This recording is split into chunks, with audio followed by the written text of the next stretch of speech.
Willie, Yeah, how are you? good. How are you? Good. We are live. We're live.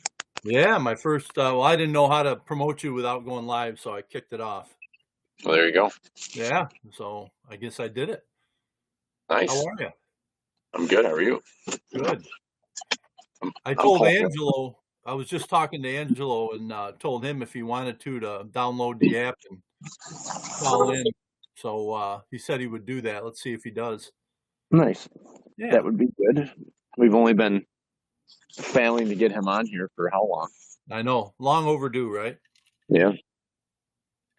It's annoying. I can't get this to go through my Bluetooth on my phone, so Oh, really? I'll just have to hold my phone and talk to you. Travel illegal. Yeah. I'm taking a leak right now on the side of a back road in Cayuga County. How about that? Yeah, I have no doubt. It's a full moon. It's a cold, brisk night. It's beautiful. Is it nice out? Yeah. Thank God. Wouldn't want to do this drive uh, on a crappy weather day, that's for sure. You're going to have to stop 2 more times during our chat? It depends on how much water I Oh, God. drink. Yep. So figured we'd take advantage of my being out of the house and a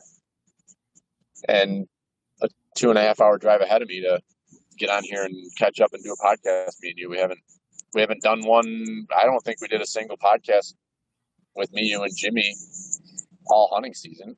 And Well, you and I were on together there on the PA hunt. oh, that's right. Yeah, but I mean that wasn't a normal Willie and Billy BS session. No, it wasn't. Just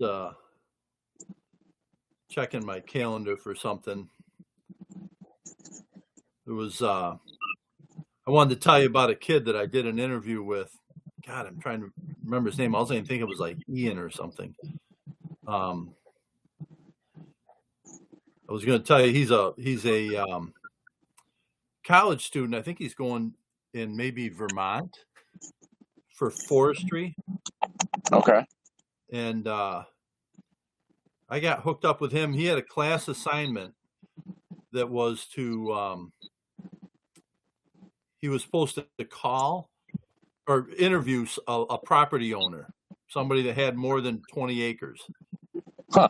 and talk to him about, ask questions about property management, timber stand improvement, all sorts of things like that.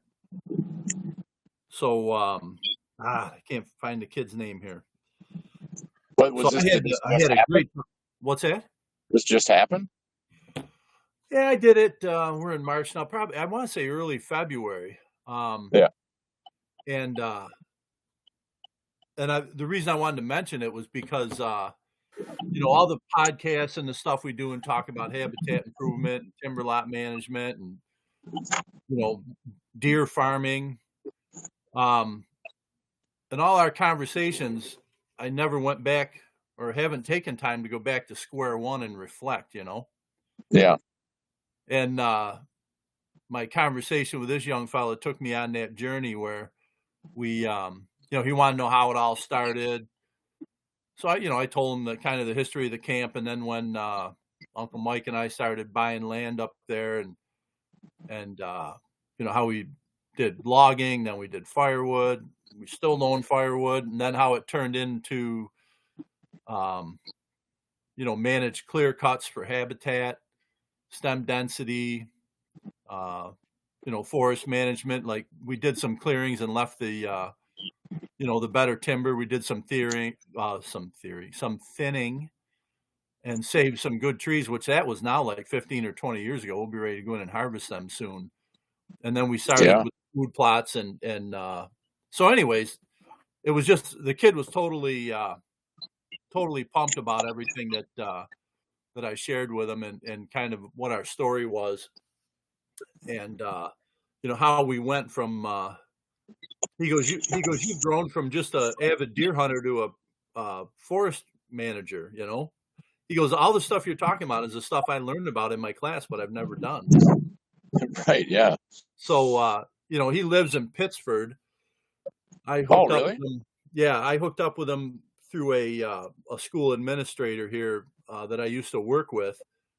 The kids was friends with them and said, "Hey, do you know anybody that owns a forest lot, a wood lot? I need to do this interview as a project for my forestry class."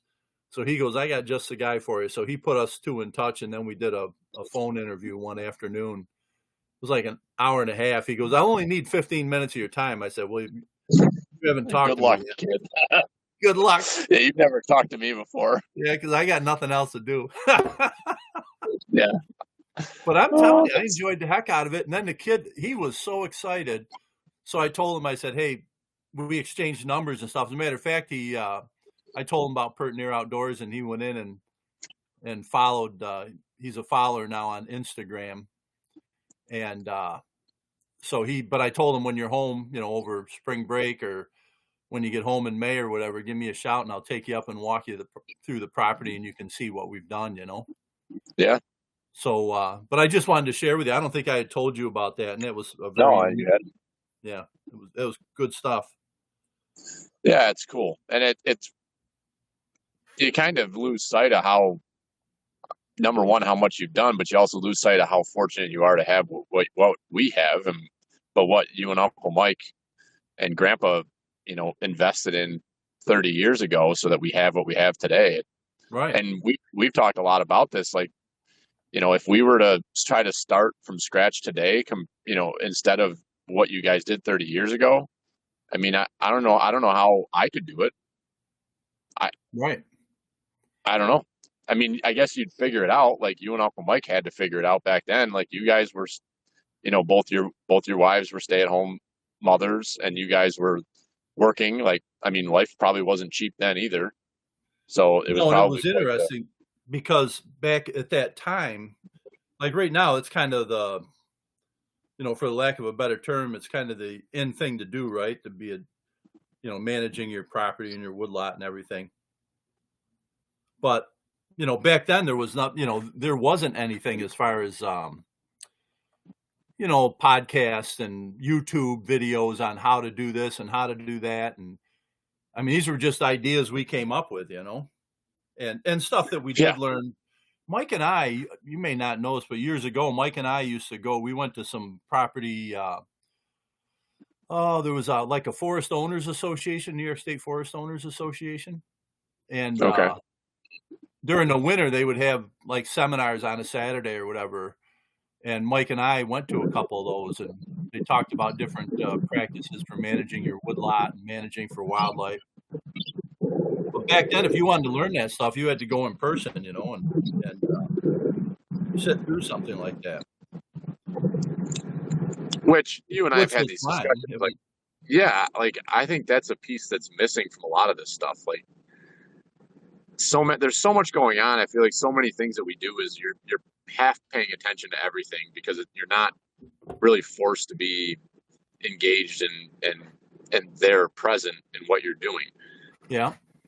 It's like you go and do these things, you go to an event in person, or you go to a training in person. Like, you can't just be there fiddling around on your phone, or like, have it on the screen to the left, and you're doing all this other stuff on the screen to the right. Like, you can't do that when you're hands-on in person doing a face-to-face interaction with a person or a group or a training or whatever. Yeah.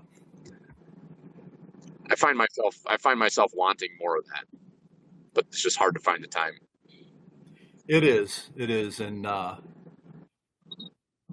I find myself, like, it's weird. It doesn't feel like that much time has gone by, but when I'm telling this kid that we started buying land back in, that would have been 91, I think. You're a little scratchy there, Bill. I'm scratchy? Yeah, I was getting some background noise or something. Oh, sorry. That's all right. But I mean, it's hard to believe it was that long ago, Yeah. We're talking 30-some years that, and I had already been on that property for 30-some years. Yeah, it's pretty wild. Yeah. Hey, just so you know, I'm looking at the screen here. I've never hosted before, but I do see Joe Sancho says hey, and Tim Dunnigan says that's the worm moon that you're admiring out there as you water the bushes. Tim. Well, hey Joe and hey Tim, thank you guys for tuning in. It's been quite a while since we've been live on Bullhorn, so it's nice to know that people are still paying attention. That's cool. Yeah. And a shout out to the Huntworks. They've continued to be a supporter of Pertinier, and you've been able to help them out a little bit. It's been kind of a wild few months for the Huntworks. It has. And you guys have done some shows, and I know Tim's been there helping Steve, and Dan his life has kind of been turned upside down. Dan is his work has got him traveling to Japan for multiple weeks at a time, and so that's totally changed changed everything in his life. So that's why Dan has been MIA in a lot of things, because he's wrapped up too. So everybody's busy. Yeah, and I think you're in Japan for 2 or 3 weeks at a whack. I think when you're home, you gotta give a little extra time and attention to the family. I would imagine. Yeah. Yeah, I don't know how he's doing that. His wife's got to be a saint. Well, it's got to be hard on both of them, being that far away from each other. Yeah. So we did that Syracuse show, and I had a lot of fun with those guys. I was like four days we were together, loading up Wednesday. Was it Wednesday or Thursday? And then driving up. We went up. No, it was Wednesday night we loaded. Thursday we met early in the morning, and it was icy weather. We drove up there, and I helped them. We set up the show that day, and then actually drove me back to East Rochester. And then I think went up Friday. It was either Friday or Saturday, so I had 3 days with those guys at that show, and it was a lot of fun. There's a bunch of guys. The show was fun. A ton of people, but it was good. That was a good experience. And then I helped them load up for the show that they did a week before last down at Salamanca. They have like a Southwestern outdoor show. This was their first year doing that. So, I wonder did you hear how that was? Wasn't a lot of buying, and it was hard to they had a low ceiling in there, so they couldn't set up like the buck huts. They couldn't set them up fully inside, so they were allowed to put up a couple outside, but then they're just out there, and you're not standing there, able to engage with potential buyers and things like that. So there was not a lot sold, but I think they did that to get some exposure. They're the location opened up now in Bradford, PA. Yeah. So that a lot of the product that we loaded up and took down there probably went over to Bradford to inventory that location. So. Oh yeah. So it wasn't totally not worth the trip. Nice. A bunch of guys though, hard working some bitches. Always working, those Dunnigans, I'll tell you. Oh my God. If there's anybody I want to grow up to be like, it's like a Dunnigan, I'll tell you. They're good folks. Yep. So I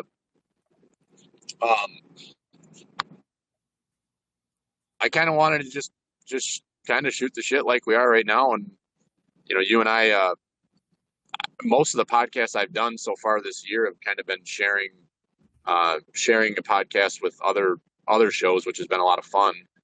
But we haven't really done anything on our own, and I've kind of alluded to my life and my work being really busy and hectic of late. So I kind of wanted to talk a little bit about that, but I also wanted to talk about, we got Shed Fest coming up, and that's something that we haven't really talked a ton about on the podcast, but this is kind of seems like it's getting to be the time when people are really starting to think about shed hunting. And winter, I guess, never really seemed to settle in here on us in New York, which in some ways is good, but in some ways is bad, because there's stuff we like to do when there is snow on the ground. But shed season is about to really start firing on all cylinders. So the registration's been open for Shed Fest. And anybody who doesn't know what Shed Fest is, This is our third year doing it. It's a shed hunting contest we do for fun, and we do a photo contest that we have people take pictures. They find sheds, take pictures, share them with us on social media, or share them, send us an email with them, and we'll share them out there. And then we will award the top 3 categories we have, which are best match, best side, and best deadhead.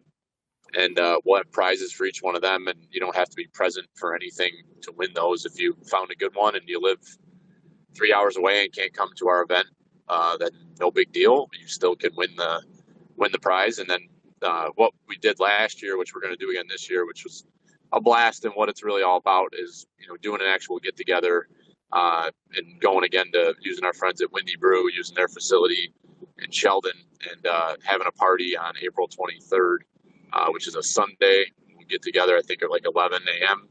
They're going to open the doors when they open, and we'll kick off the event and just have some fun. Anybody that wants to bring any sheds that they found and they want to get them scored, we'll have those same 3 categories. We'll have those, and we'll have prizes for those categories. And then we'll have door prizes and side raffles for guns and things like that to raise some money for the Upper Genesee branch of the Deer Association. So that'll be on us in no time. That's like a month and a half from now. So that's coming quick. Yep. Have you ever really shed hunted? I feel like you've never really. I mean, that's I shed hunt. I suck at it. Yeah. I don't know what I was like. We should have a podcast on how to shed hunt. We can talk about that right now. This is our podcast. Yeah. Well, hey, just so you know, before we get into that, 2 things. Number 1, I remember that kid's name. His name is Jonas. Okay. So, and I was thinking it would be fun to have him on too, to, maybe just share a little bit about what he's learning in college on forest management, and what he looks to do in the field, etc. So Jonas is his name, and Casey's listening. I want to be sure he knew that I acknowledged him properly. And the other thing was, I see Angelo is on. He's listening. Ange. See him on the chat board. So nice. Yeah. Look at this. We got all the old retired guys on the chat board today. Yeah. So I'm hoping Angelo, if you can hear me, I'm assuming you can. There should be a button on your phone that you could use to call in, and I would see you pop up on the board here, and I can what do you call it, Billy? Allow them. Yeah, you just promote them. So promote them. Should be able to... online. So we'd love to have you call in, Angelo. I know you were just texting me about next year's mountain lion hunt that you booked, and we'd love to hear the story on that and who you hooked up with for that hunt. So if you're interested, call in. We'll fit you in here. Oh, thank you for that. Thanks for that update, Big Willie. Yeah. So I was trying to think of something like showbiz wise, but there's not. I got nothing. I got to tell you that I think it was from Meat Eater. I'm on their newsletter, and they sent out a newsletter, and it was like, sound advice on how to shed hunt. Usually, I don't always. I might look through their newsletter a little bit, their emails, but I actually saved that one because I got to read it. I don't know what the hell I'm doing wrong. I kind of made a mental note of where I was seeing bucks bed, and I haven't been out as much as I want, but I have been out to those locations. I'll pick up a fresh track and walk it, see where they're bedding. Yeah, I've gone and checked the bedding areas that I know. But the only time I find sheds is when I'm turkey hunting and I sit on them. Well, the best luck I've had with shed hunting, especially in our areas, is like, it's different. If you're in like up near where we live in where you live in Honey Falls, you go around those sorts of areas. It's just figuring out. It comes down to wherever the food is. I've had really good luck shed hunting a few years ago down near camp when we had good mass crop and there was a lot of acorns and a lot of food, and it was really obvious where the deer were hanging. And I just love just getting on deer trails and just walking them. And that's how I found most of my sheds. But you get to a year like this where there's just not a lot of mass crop down at camp. It's like, we haven't had a picture of a deer with horns on its head at camp since the first of the year. So it kind of leads me to believe that there's really not much for bucks because you guys have been cutting trees. We got the stuff that's growing in the food plots, the winter wheat and that like we're watching the does are just crushing it.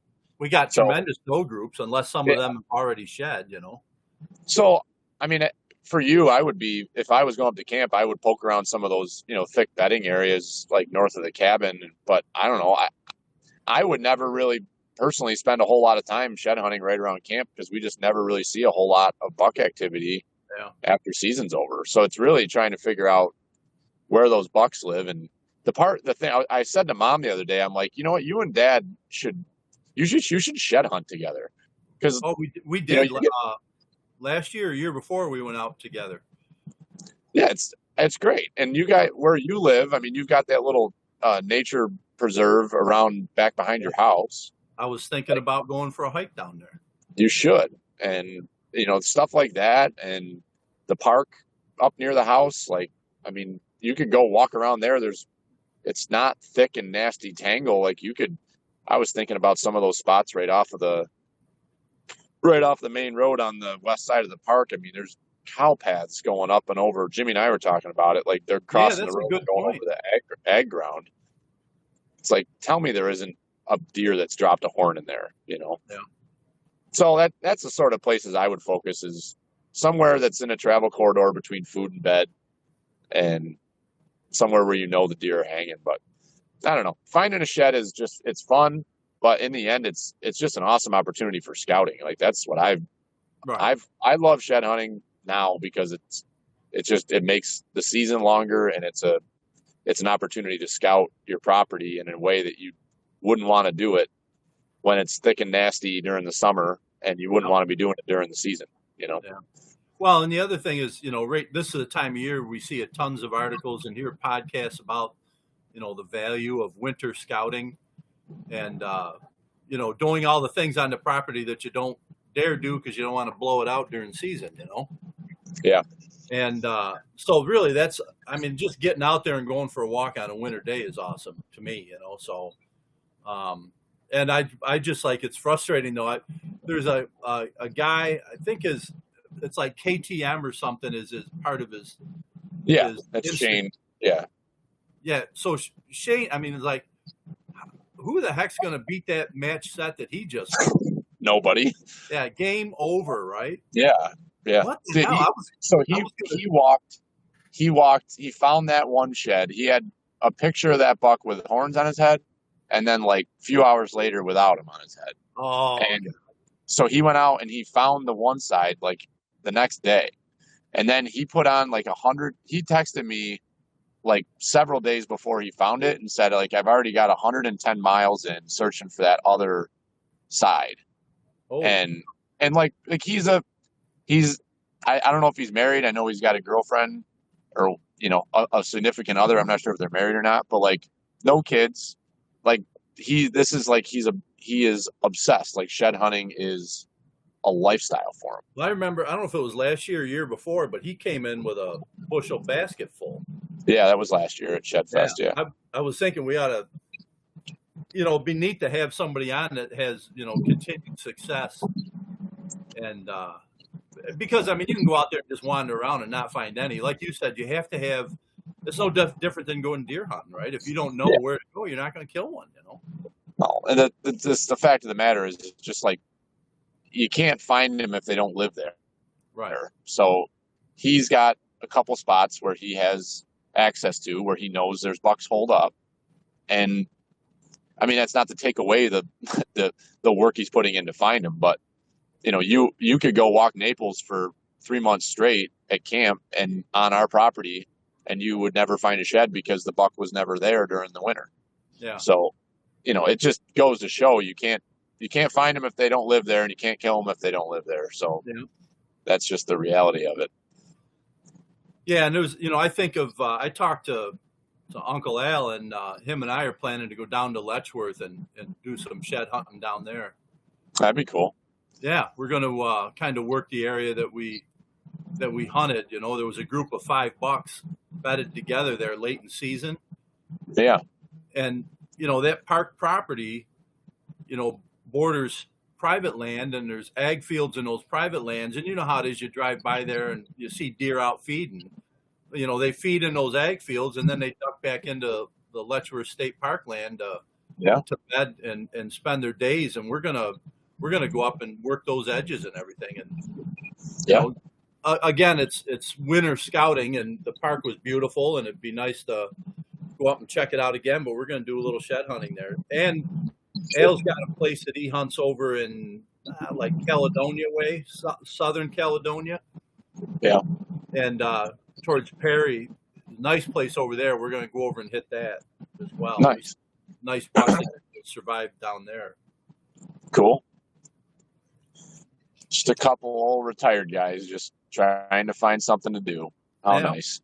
Well, I'm winding down. I finished my I got the final draft of the report done for the school district I'm working for down in Chemung County. Yeah. So I emailed that out tonight, and I just got to do a final proofread, and then I got it'll be quiet for the next week or so. Hopefully, I get some time, get out a little bit, and then the following week I have to go down there and do like phase 2 of a study I'm going for the same district. So I'm hoping to. Meantime, I completely gutted and tore apart that back bathroom and hallway, and then I got into Uncle Chris's job, finishing his place. And so consequently, here we are in March. I ripped that place apart in January, and nothing's happened with it. Yep, mom is going to be on your ass if you don't get that done. Yeah. I mean, she already is, but. So yeah, a little too much work for Big Willie these days, as far as sitting behind the computer for 3 days in a row here on the road. Yeah, you don't miss that, do you? Not at all. Not at all. Yep. So Angelo stepped away for a few minutes, but I don't see he's not back yet. But I thought he might call in. The other thing, I don't know if you had other stuff you wanted to cover on the Shed Fest. Are we pretty well set there? Are the shirts? Well. I'm going to order the shirts end of this week. I was putting the list together of the quantities of each this morning before I had to leave the house. So, yeah, the shirts will be ordered. I anticipate about a month turnaround for them, so I should have them early April, early to mid-April, and have them to mail out and hand out at the event is my game plan. Good. And then was it this event, or is it the Brewfest where folks that signed up, we were giving them a free membership to the NDA? We did not. We ended up not deciding not to do that this year. That's why the sign up was less expensive than it has been the last couple of years.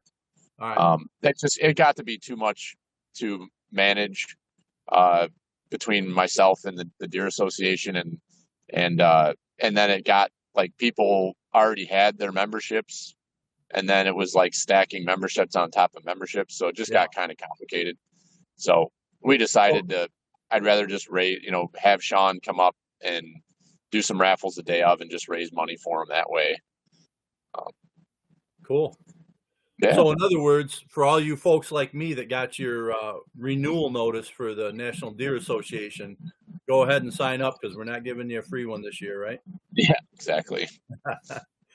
Seriously, I got mine. I'm like, I got to check with Billy. I didn't because the last couple of years it's been included in one of our events, Yeah.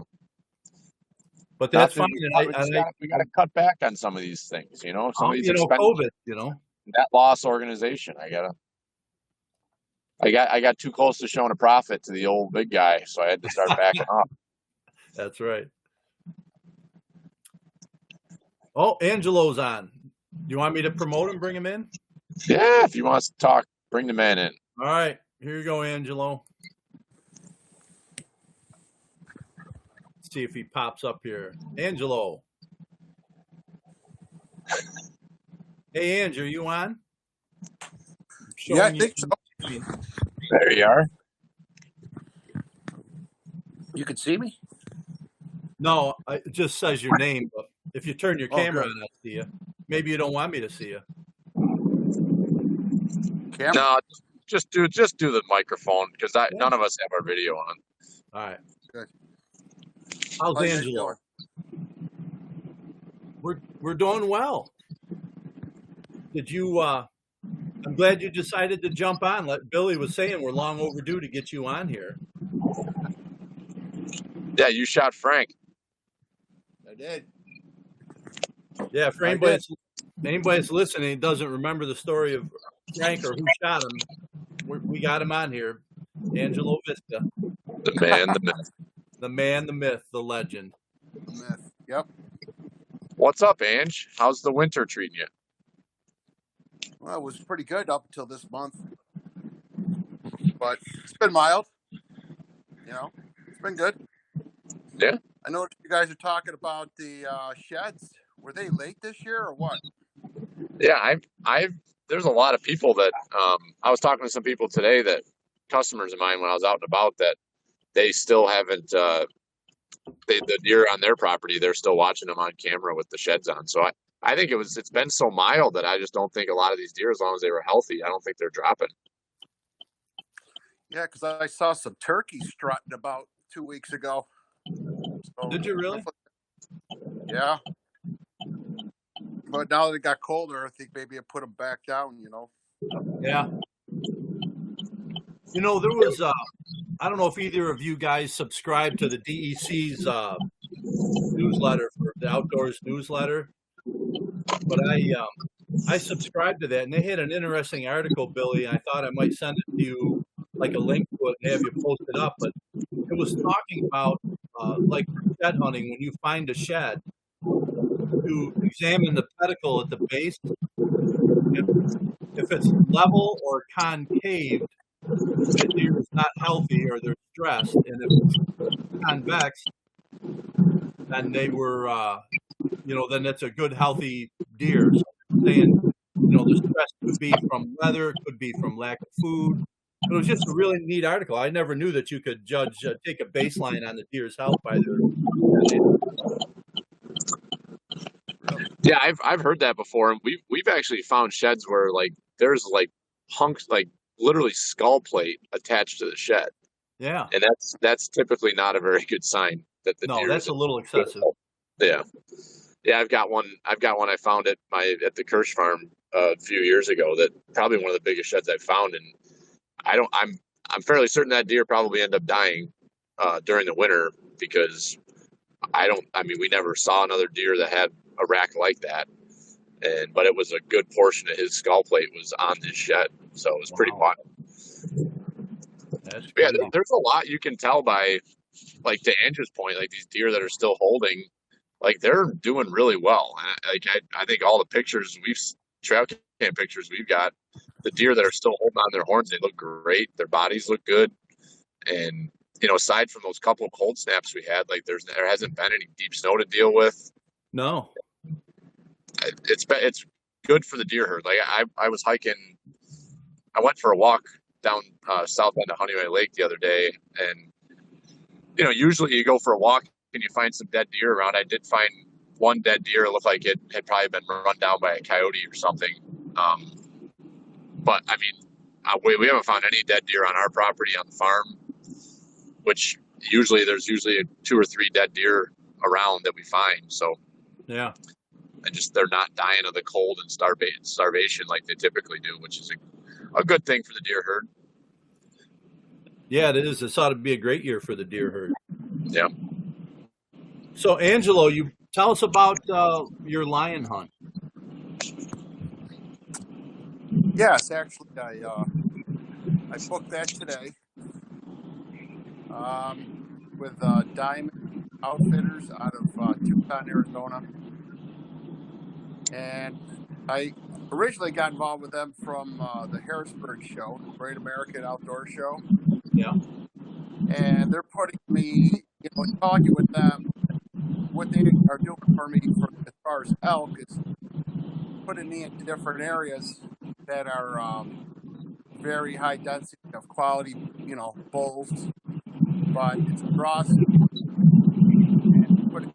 Mexico as well as Arizona, which could take a few. in talking with the guy today, he kind of asked me about this, and I was like, you know what, I really, the last one that I did was really was an awesome hunt. And they basically do their predator hunting from northern Arizona to Utah. Hey, Angelo, I don't know if you can get the phone a little closer. We're kind of breaking up on us there. How's that? That's a little better. Are you on the road? No, I'm in my house. Oh, okay. Maybe it's Billy's background noise. I'll mute. Okay. That's better. Okay, it was Billy.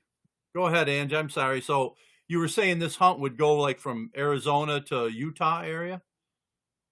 To basically where Utah and Arizona kind of meet. So it'd be anywhere from there to New Mexico, to southern Arizona.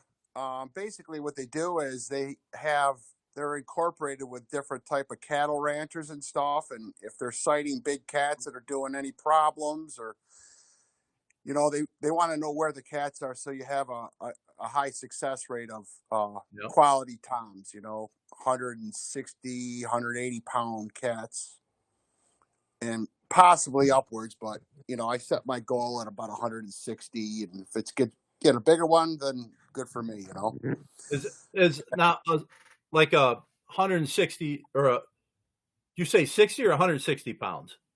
160 to right. 100, So 160. They could upwards of 200, but wow. That's, realistically, I would say 165, give or take 10 pounds or 10 pounds would be great. Big time. That's a big cat, huh? Yeah, you have to be reasonable. Everybody watches it on TV and thinks it's so easy, but when you're coming in from New York, you got a week to make it happen.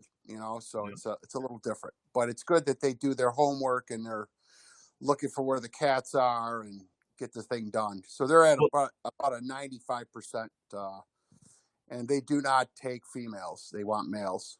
So that's another plus. And that's rifle hunt with dogs, right?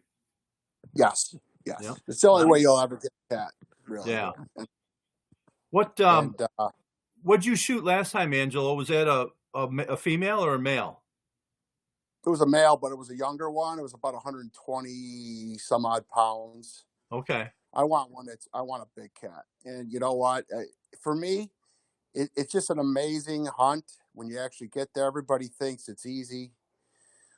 These guys take you out with mules and horses or 4-wheel drives. It all depends on what region they're going to do the hunt in, which is really good. So you're not, with these guys, you're not stuck on like their property or their leased property, Right. They're trying to get you in. They're getting you into areas that are, very high, quality animals. And you're not, everybody thinks, 5,000 acres is a lot of land, but not necessarily, you need, right. The way that they're offering it is actually, really exciting to me because, when you get up into northern Arizona or the Gilas, it's just so vast and massive. I mean, people think Arizona is a desert. It's not. Northern Arizona is very mountainous, and there's a lot of big elk. Is that how you hooked up with these guys? Was looking for an elk outfitter? Yeah, when I was at the hunting show in Harrisburg last year. So I'm going for an elk, but they're putting me in areas that are, they're going to be probably a 4 to 5 year draw, but for the elk. For the elk, yeah. Okay. So, in talking with the guy, you know what I said? What the heck? Let's do it again. Is when you say do it again, is that the same guy you went with last time? No, they were out of Montana. Okay. And you know what? I want you gotta when you're looking for an outfitter, you want to find that enthusiastic attitude. When you're dealing with a family that owns land, and probably half of them don't get along. And, it's not easy to find a good outfitter. Especially for elk. and mountain lion. You got to have guys that are gonna make it happen. Right. Now, is that lion tag? Is that an over the counter deal, or does an outfitter provide it or arrange for the purchase? It's over the counter. Okay, nice. And so it's a guaranteed tag. You just buy it over the counter. I'll be going probably a year from today, actually, and I'm really pumped to hunt Arizona. New Mexico. Yeah. Montana's an awesome place to hunt. But I want to try different things. Like I'm going on an Axis hog hunt, fair chase, first week of May this year, and that'll be Texas. Yeah, I knew that was coming up this spring, but I didn't know when. Yeah, I'm looking forward to that as well. But yeah, the mountain lion hunt is going to be it's intense. When you see an actual, like one of the, best predators in North America, and you see them run stealth, when they're taking off, it's really something that everybody. Oh, I bet. And it's rugged country, hunting behind the dogs. I mean, it's a physically demanding hunt, right? Yeah, my last hunt, I had to go up a side of a mountain. It was like 450 yards and maybe like a 30 pitch, and it was brutal. And then the cat jumped the tree and ran down right past us, and I was like, "Oh my gosh!" I don't see mountain lions every day, Yeah, yeah. Oh, it's an amazing animal, and it is demanding. I asked the outfitter, he talked about horses. I go, I never rode a horse. And he says, oh, the horses they're easy. I go, all right, whatever. I'm up for it. Yeah, beats walking, right? Yes. As long as it's not along a cliff, you know what I mean? I don't want to. Yeah, that could be a little scary, huh? Maybe I'll have to take a few horse lessons. But you should take a photographer with you next time. What's that? You should take a photographer or a videographer along with you next time. Well, I'll have the GoPro going. I'll be having that with the Axis deer, and they'll camcorder. We did my first mountain lion. They did that as well. Nice. So it works out pretty cool, Yeah, I remember seeing some of that video that you showed us on the mountain lion, the first one you got. Yep. Yeah, it's an incredible experience. It really is. Harvesting the animal is second to the actual experience. It's more about the experience. Yeah. Yeah, any of those Western hunts. Really any hunt. It's as much about the adventure and the scenery and the whole experience, and it's frosting on the cake if you can, connect with your game. Well, you know what? New York State is especially where we hunt in Naples. I mean, people think that it's not easy to pattern deer and figure out where to hunt. You're hunting a valley and those hills, and you don't have as many edges. No. Whoever would have thought Frank and Beans would have come walking up out of the G spot and come right to you. Sitting flat on my ass. I know. And, my God. 15, 20-yard shot. Yeah. I mean, none of us thought it would end like that, I wasn't even thinking about him. I didn't have phone reception, but you know what? I let a small buck go by, and a decent little 8-pointer, and and the luck was with me. I think about that a lot because that buck was seen in a lot of different areas. I think he had all of a 4 to 5 mile radius. Oh, definitely. You think about if you GPS it, what are the chances? But I guess if you're not out there. Yeah, I was laying in bed that morning, Angelo, so my chances were 0. I flew out of bed and drove to Naples when I heard you got him. Yeah, I just couldn't believe it. Well, I'm actually going to get him scored next weekend. They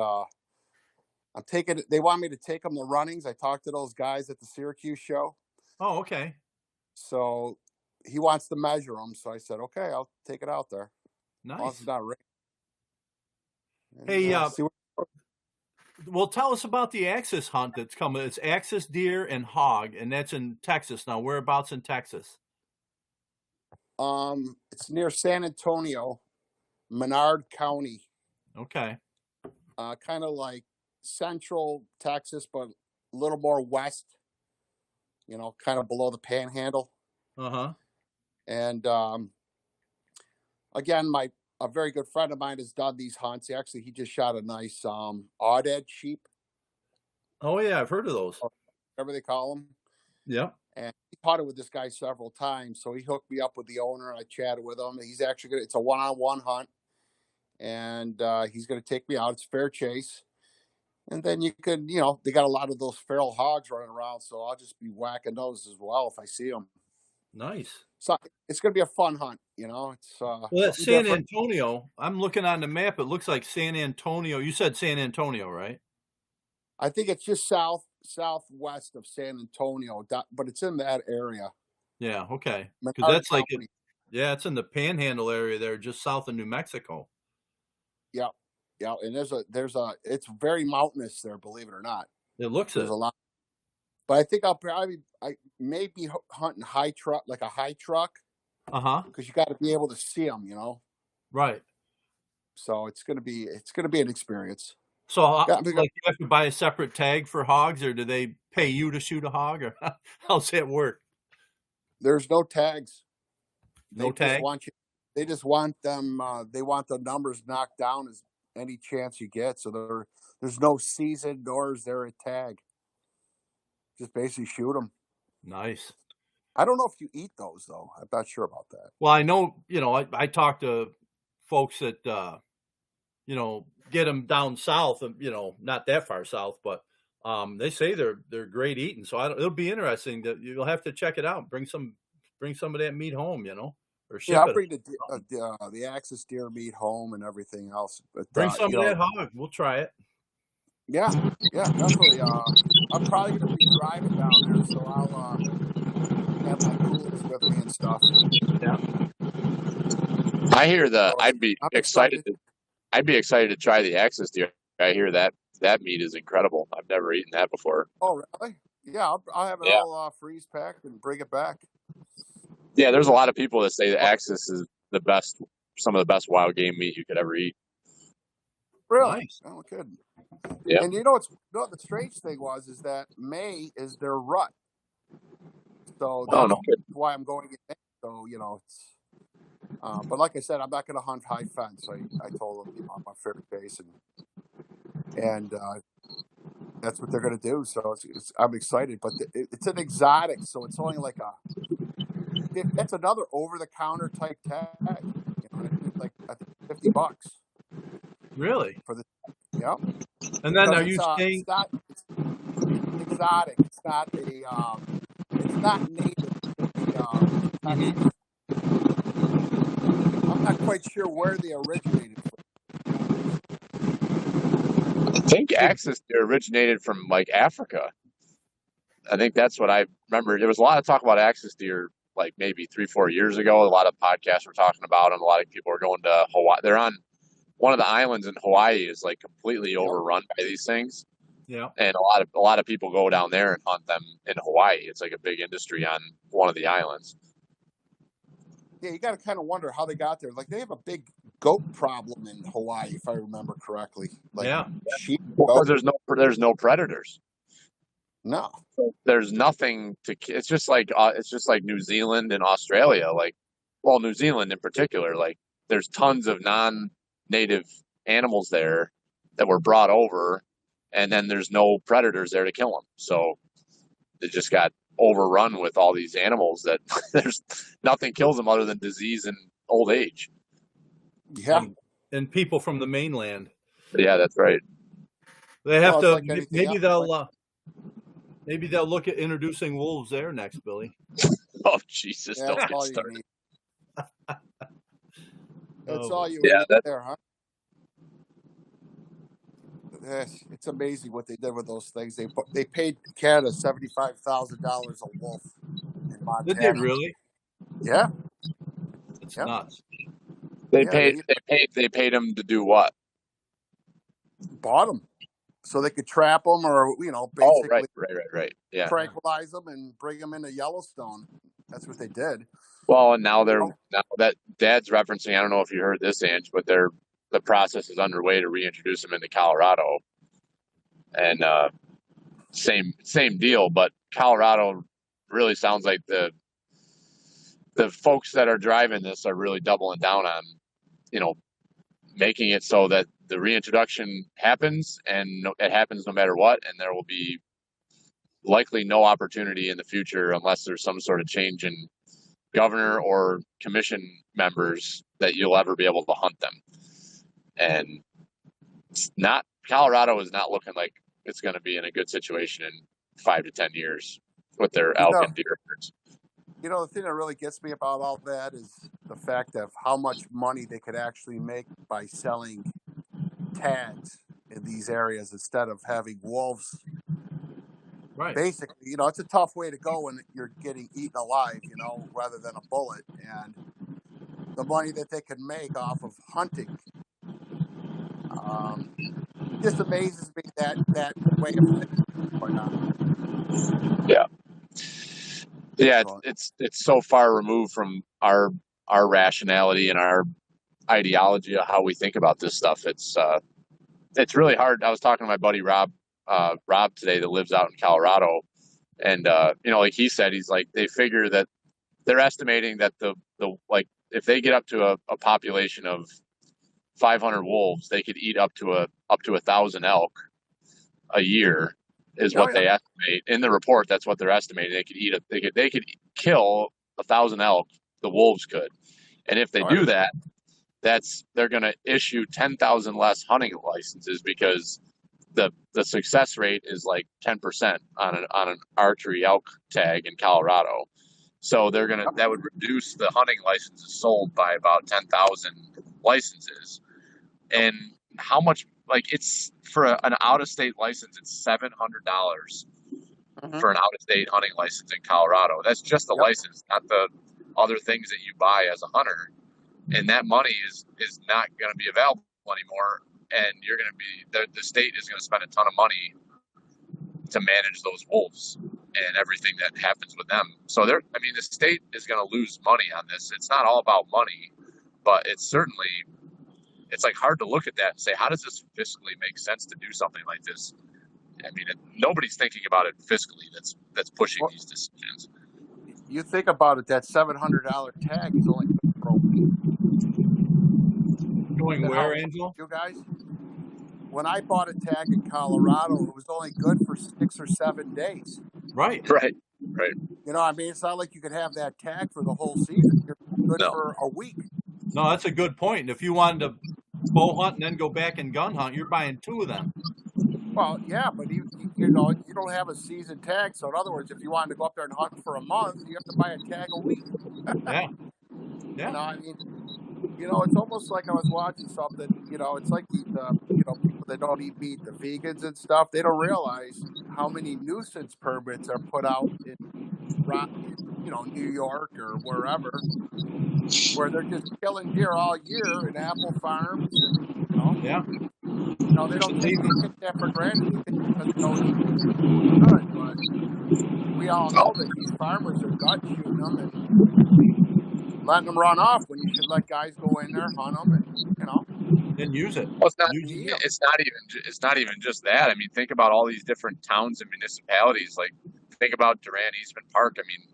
They've got a deer problem up there, and they're not just letting them be. Like, there are paid county taxpayer money is being paid to people to go in there and kill those deer at night over bait with silenced weapons. Is how they're doing it. And there's other towns and municipalities around the state that are doing that, and it's just taxpayer money. So it's like, why would you not allow a person to buy a license and go out there and ethically hunt that animal, fair chase, like you say, and use that meat or donate that meat and go to a cause instead of just going out there and wearing night vision goggles or thermals and shooting them off a bait pile? Like, how sporting is that? Well, that's the thing that bothers me most is that that people that protest hunting don't realize that what hunting really does for a family or sons. Obviously, look at your family, how it's brought you guys, kept you guys all together. You know what I mean? You're experiencing the hunt. You're doing what you're doing tonight.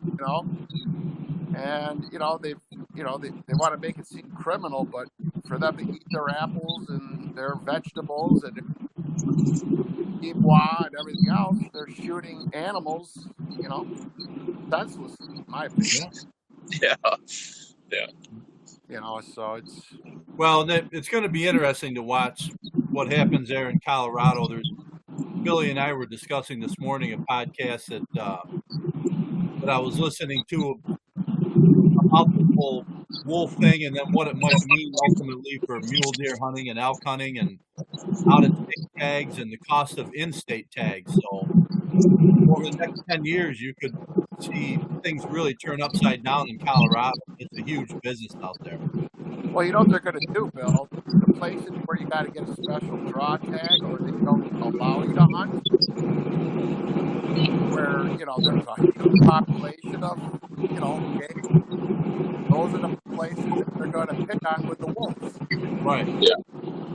I mean, there are areas in, like up by Stowe and stuff where you can't get a tag and there's huge herds of elk. And that's where they're going to start them. But, like anything else, there's no state lines to wild animals.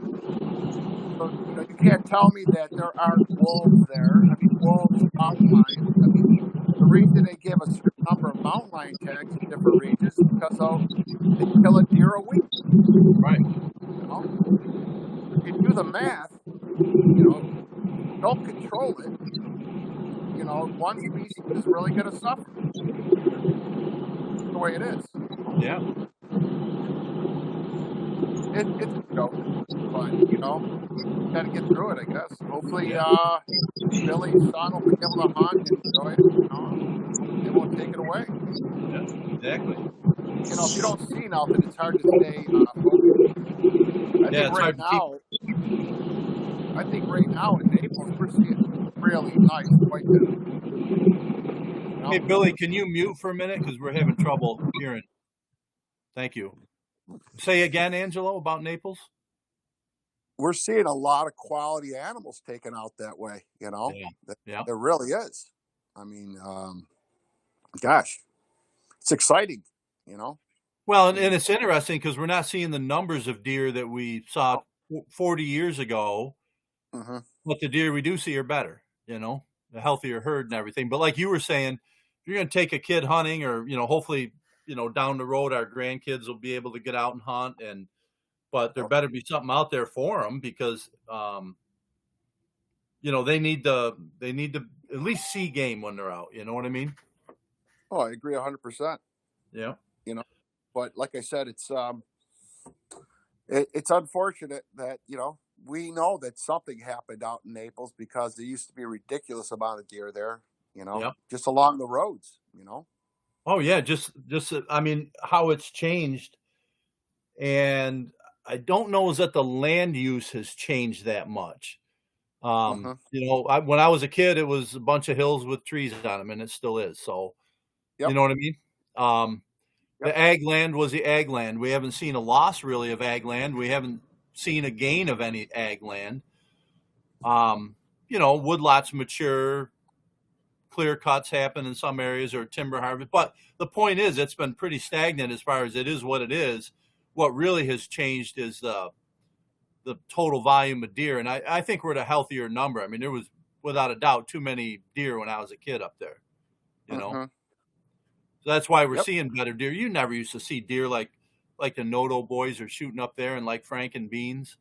You never used to see that up there, On a rare occasion, I mean, I got some nice deer. I don't know. I got 4 or 5 that are in the books that I got up there, but that was a once every 10-year type thing, Yep. These boys are doing it routinely now. Yeah. These young kids, it's a new generation. They're going to burn themselves out, man. They don't realize it. These are the good old days right now, man. Yeah. Well, hey, I'm going to... India's where the axis deer are from, according to Tim. Whereabouts? India. Okay. Who would have thought? No, I never would have thought. Well, interesting. Thank you, Tim, for that tidbit. Hey, Ange, I got a question for Ange. All right. You've done probably out of anybody we know, you've probably done the most guided hunts out west. Yes. What are some tips for people? You had mentioned trying to find an outfitter that's, you can sense the energy or the passion and excitement for what they're doing. I'm sure you've had some good experiences and some bad ones. What are some places that you recommend as far as states to look at or how to find the right outfitter for you and what you're looking for? Well, it was like when I went up into Maine and I talked with the owner of OMM Outfitters, and he discussed the bear hunts and what my best opportunities were. And we came up with running with hounds, and I was like, he goes, well, if you hunt over bait, the average size bear was, 140 pounds. And, how many times do you really, how many bear can you really shoot, So I was like, in talking with him in a way, he just made me feel comfortable on how he's obviously you go on their websites, you see what they're about. And, I ended up with a 380-pound black bear, Yeah. But again, I asked him what weapon to use. He said a shotgun with a red dot. And when I got up there, I started hanging out with the houndsmen and talking with them and getting to know them. And I brought the right gun for the hound hunt, not so much a stand hunt. And it worked, like when I went out to Montana, one thing you got to remember is if you're going to go mule deer hunting, you don't want to be anywhere near elk hunters. They don't care about mule deer. It's just the way it is, They don't want you screwing up the elk because you start firing off shots at a mule deer, which they don't, in Montana, they don't care about muleys. It's just the way it is. I mean, we do, Yeah, but up there, if they're going to elk hunt, they don't want you firing off a 300 Win Mag at a mule deer and scaring the herd of elk that'll run to the next county. Right. That was one thing that I experienced on my first hunt where, unfortunately, I didn't have an elk tag and I could have shot 2 bulls. They ran right up to me, which is a mistake. But, and I found that, in listening to the conversations over, these guys are drinking a bottle of, what is that there? Crown Royal, I'm not going to get off an elk hunt for a mule deer. I was like, oh, here we go. Now I'm in trouble. So that was the year that I went out and I shot a nice high country whitetail, Yeah. But it's hard to say. Like the first cat hunt I did, it took 3 years to go. But then when I got up there, I heard that people were, they were kind of like, it was a family, they got big elk there. But what people don't understand, even with elk, to harvest an elk, you're probably at about a 15% opportunity, So that's a real tough one, That's about 15%, you said? Yes. That's why, you can't go for price. And, you got to that's why I got involved with Diamond Outfitters because, they're going into places. And if you go on YouTube and you look at the areas that they're putting me in for the lottery, these are high density of elk. You're going to harvest an elk. Size depends on, if you get into a 300-inch bull, you did really good. I don't care what anybody says. Everybody thinks you're going to shoot a 400-incher. You shoot a 275, 300-inch bull, you did really good. You got a heck of a nice bull. Darn straight, Yeah. It doesn't. If you live out there, it's a different story. I mean, you live out there, your opportunities are totally different, Sure. But the special draw areas are your best opportunity for a bull. If you're only interested in meat, there's plenty of places that'll, they'll do a hunt for a cow elk for $1,000. Yeah. Yeah. If horns aren't your thing, but I basically, really study the website, check the topography, then I'll start hitting the units that they hunt. And I'll just start, there's all kinds, we all know there's all kinds of like conversation. Chat boards and stuff. Chat boards and stuff. You just kind of listen to what they say, you know what I mean? And then you go back and I YouTube like crazy. And that's how I found, with the Diamond Outfitters. But I'm going with Premier Hunts, and a good friend of mine went there. They got a really good, reviews. Um, and it really doesn't hurt to have people that have actually gone to these places, you know, that Yeah, to get their firsthand testimony of the experience, right?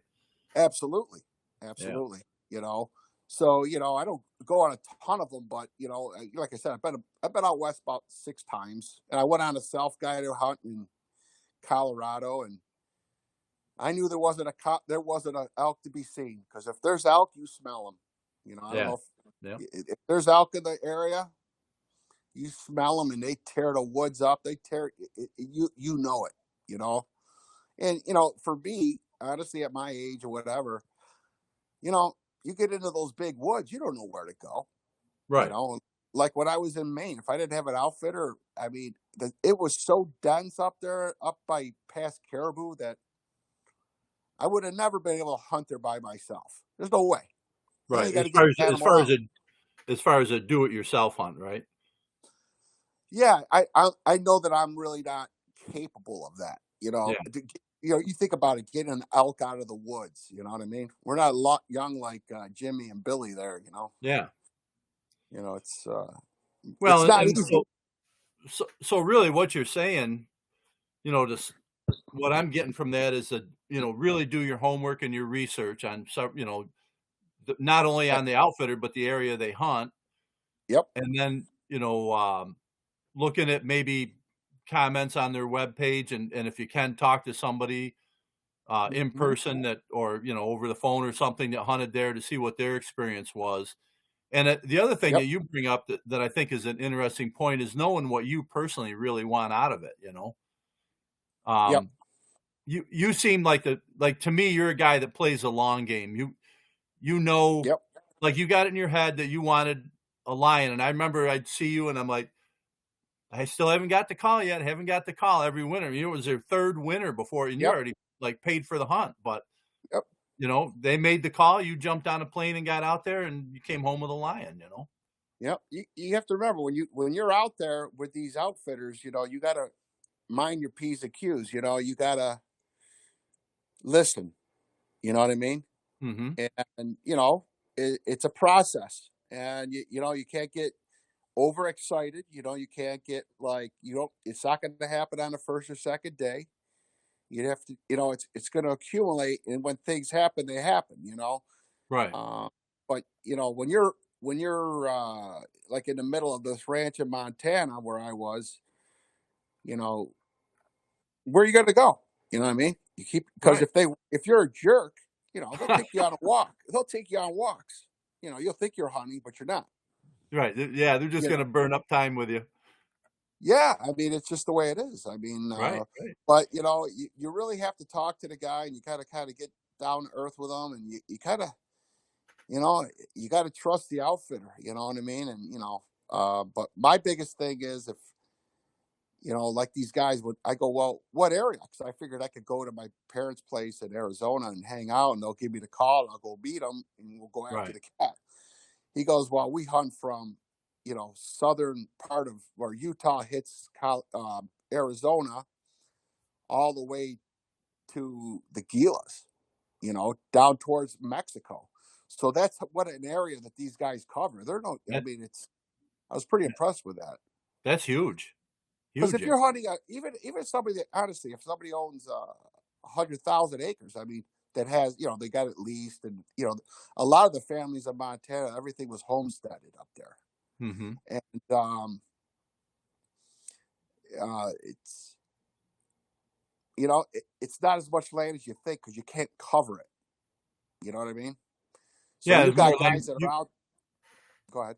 You can't cover that many acres, so it does no good to have it, is what you're saying. I mean, you You got really by can. having a guide out there that knows which piece of that acreage to go on. That's the value. Well, when I'm talking with this guy for the mountain lion, he says that they can actually they cut tracks on dry ground, where up in Montana they rely heavily on the snow. So what happens is if they got, you got to remember Colorado, Montana, it's all high plains desert. Yeah. They get cold, but they don't get the precipitation that you think, the actual fresh powder. I was lucky when I did my mountain lion hunt that we were getting a dusting every night, which was good to find tracks. Yeah, it was but perfect. These guys, they'll cut tracks on dry ground, and they say that you get a 60% better scent doing it that way, which I was like, really? On dry ground? Yep. Wow, because I would have thought, the snow would give you a better scent. That's well, those dogs, they're trained for that. So, right. Like even when I did my bear hunt, we had the dogs in the back of the truck, and we were going to bait sites. They were already getting agitated because they could smell that there was a bear there. The minds of these animals, these dogs, is unbelievable. It really is. I mean, it is so cool to see hounds. I would tell anybody to hunt. You got to do it, whether you want to hunt bear, mountain lion. I mean, it's pretty amazing. Be a heck of an experience. I think it is. I mean, look at those dogs that found those couple deer this year. Oh my God, unbelievable! I mean, those deer would have been lost, right? Yeah. I mean, you would have found them even if you were 100 yards, 50. We were 50 yards away from Anthony's, 100 yards, and that dog found it in 45 minutes. Yeah, it's unbelievable. So like I said, as far as hound hunting, I'll tell you, like I said, even for black bear, if you go up in the Maine, you sit in a stand. When you go up to Maine and you're hunting with hounds, you start at 5 o'clock in the morning. You know what I mean? When you're hunting bear over bait, you're not going to your tree until 3, 4 o'clock. Right, and you sit the last few hours till dark, right? Yeah, it's like, wait a minute, I want to get this thing going. I mean, these dogs were on my bear for 2.5 hours. I mean, that was a 10-foot shot to the side of the head. Yeah, that was the deal. If we go in, you kill it. But the thing is, a hound hunt, 12 gauge with a red dot. That's all you need is a sabot. You know what I mean? And it works well, doesn't it? The houndsman saw what I had. He watched me shoot it. I brought my Supernova, and he goes, "You're going with me tomorrow." The other guys, they had a rifle with a 3x9 on it for a hound hunt. It's still good. You need, you got to get on that bear. It's a black animal. You know what I mean? Yeah. You can't really see it, where you're shooting. Well, not when they're on the run in close quarters with a scope, right? Absolutely. So, and just having the right firearm and the other thing I would tell people, ask the questions. Ask the tough questions. I mean, you could catch people in lies. I mean, Harrisburg hunting show, that outdoor show is very, very, very good. But you will find guys that are honest, and they'll tell you, hey, look, because everybody thinks they're going to shoot a 400-inch bull. It's not that easy. Now when you're flying in from New York, man, you know what I mean? I mean, you think about it. If I lived in Arizona and I want to do a mountain lion hunt, I could go at any time. They could call me. If I'm within 3 hours, I could get there. Right. You know what I mean? When you're flying in from New York. A little different ball game. Well, tell them you're from Niagara Falls. Don't say New York. Say Niagara Falls. Right away, they think you think you're from, Manhattan. Yeah, exactly. Exactly. Give them the town. Yeah, give them a rural area. It's funny. It is what it is. Especially when you're not Italian, Minga. Pretty much. I never say that to him. Hey, Angelo, thanks for jumping on, buddy. No, I appreciate the conversation, guys. Yeah, and you know what? I've never talked to anybody that has hunted axis deer. Yep. And I think when you get back in May, we'd love to have you jump on and give us a rundown on your adventure in Texas. I will. Awesome. All right, guys. You guys have a good buddy. Take care, man. Bye. We'll see you. Back to you, Willie. Sorry about that. We were getting feedback for some reason with both you and Andy on there. I don't know. Am I better now? When you're talking, it's fine. When you're not talking, yeah, it picks up like road noise. Yeah, it's because I'm on the road. That's right. Hence, yeah. That was great. That was we should have done that like 2 years ago to get in, John. That was awesome. Well, I mean, it's pretty interesting. It really is. The guy he's on a roll of constantly booking various different hunts, and it's really quite interesting. So, yeah, I mean, now like you have access to this now. Yeah. Now you know how to do it. So you can do this whenever the hell you want. If you want to talk to somebody, you just dial it up. That's the way to do it. Stack up the episodes for you. Yeah, so, I don't care. You know, I got the other thing I wanted to mention to you tonight, and then we got to look at wrapping up. We've been going here for an hour and 15. But I was on YouTube.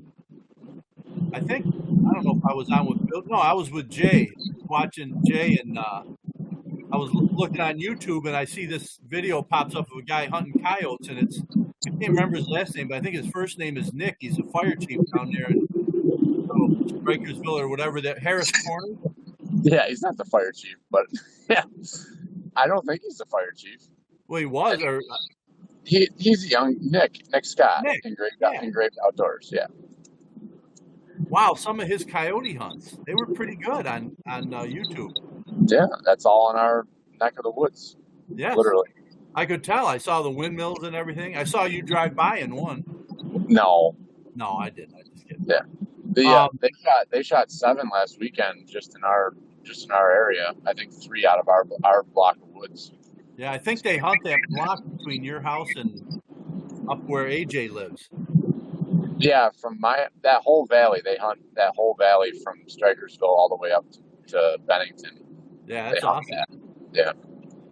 So they put a pretty good hurting on them, but I mean, you're just kind of maintaining it. They're not, you can't get rid of them, but they're definitely. It's a good way to cover a lot of ground and find some deer sheds.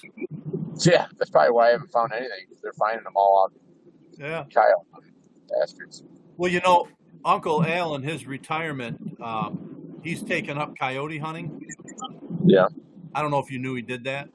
Yeah, I know that. Yeah. Yeah, but he goes during the week now too, so he's hunting 2 or 3 days a week.